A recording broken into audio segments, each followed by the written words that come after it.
This is our final segment in our Death and Dying series. And I'm basically going to talk to you about what my chapter 5 in my dissertation held.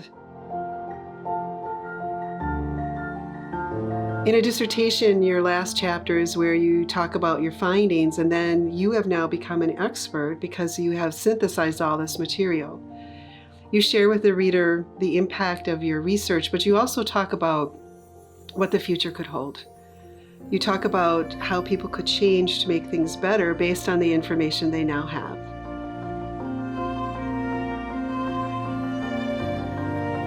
So what I learned through my research should appear somewhat as a no-brainer. I learned that everyone will die, and we all pretty much know that. But I also learned through my research then that everyone has the right to make decisions on how they will die and where they will die. I also learned, though, that in this century, end-of-life experiences will be impacted by not only the healthcare system and the dying industry, but those who work for those two industries. And I think the most important thing I learned was that ultimately we cannot know with certainty what the quality of the end-of-life experience was. We don't get any chances to ask our beloved, how was that for you? We don't get a chance for a second chance. So those were some key takeaways for me. And I ended up trying to, in my research, figure out how to put my arms around this really big, important topic. And I'll share with you that I created a model. And it was actually a laborious process of cutting and pasting. By hand, I chose a picture of a blue sky, and then a globe, and then I found some faces, and I tried to be diverse in my representation, so I included different ethnic backgrounds. And then I decided to understand what the obstacles could be to an optimal death, coming not only from families, but also from institutions. And I also talked about what the goals would be. So within this model, I also incorporated the dying person's Bill of Rights. So this model, although it was a little artistic and it allowed me to use my collage skills, it did not meet with the approval of my professor. But what it did do was allow me to understand that there were so many components to the dying experience that in the 21st century made it so complex. For the first time in our history, human beings normally have a chance to see death coming and plan for it. The pandemic has altered that. But amidst the pandemic, we still have senior citizens that are going to be dying the way they died 10 years ago, of chronic illnesses that take a long time to die from. So we have that issue. We have the American culture, which has for a long time allowed their elders to die being cared for by strangers. So the topic of my dissertation was relying on the kindness of strangers. That was the main title. We have the healthcare industry and the end-of-life industries that are playing a role in this, and then we have family dynamics. But we also have a spiritual component to this whole situation. I believe that it is a holy obligation to care for our loved ones, however we can. And I'm not saying that that means we do it all alone. I believe that the hospice industry has the tools and the knowledge to help us as family members figure out how to do this. And they can also help the medical institutions because many doctors are not trained on how to help someone die. They are instead trained on all this new technology that helps mitigate symptoms and potentially prolongs life, but they're not trained on how to give up.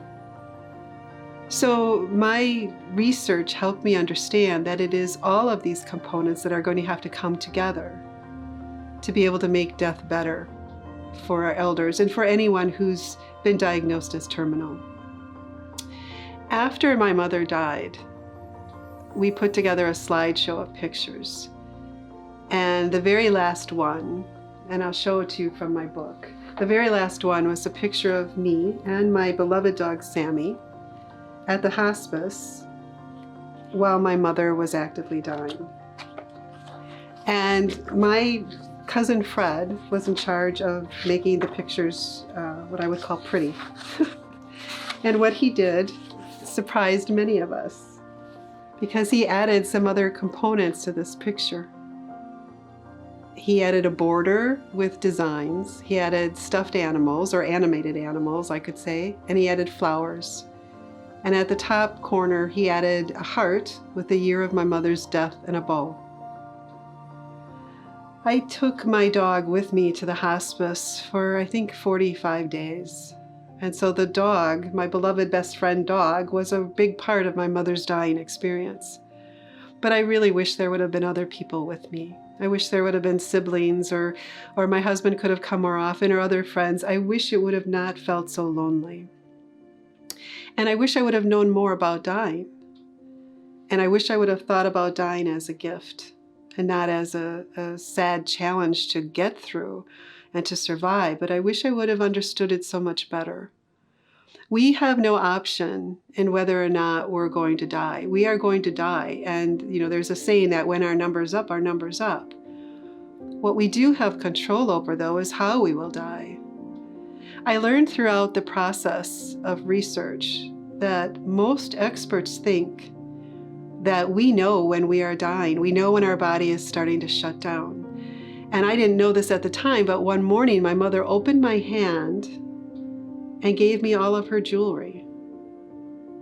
And I didn't understand this, but I learned later that the dying will try to give what they most hold dear to those that they hold dear. My mother stopped being active months before she had her stroke. She stopped wanting to go anywhere.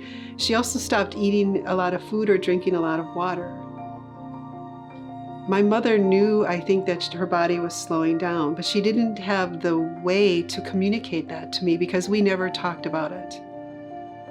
My mother never confided in me that things were different for her, except she felt compelled to do some things like give me her jewelry. So there's so much to learn about death and dying. I encourage you to learn as much as you can. And once you know this, you don't have to keep talking about it, and you certainly don't need to keep learning about it. But death is a sacred experience, and it is the end of our stories of who we are here on this earth. I do know that how we die becomes a family legacy.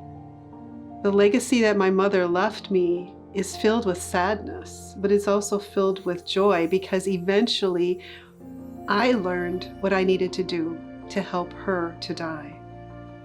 If I had not learned that, it would be a totally different story. And there would be very little joy in it, but there would be a lot of confusion, frustration, and anger. I'm thankful it has turned to advocacy. I only want the best for you to be able to understand what it takes to make the decisions that are best for you.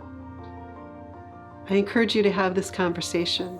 It's not easy to even enter into it, but I do remember seeing a documentary called The Conversation, which was by Michael Bernhagen and Terry Caldesol, and they ended up going to New York City and taking a microphone and asking strangers off the street, how do you imagine you would die?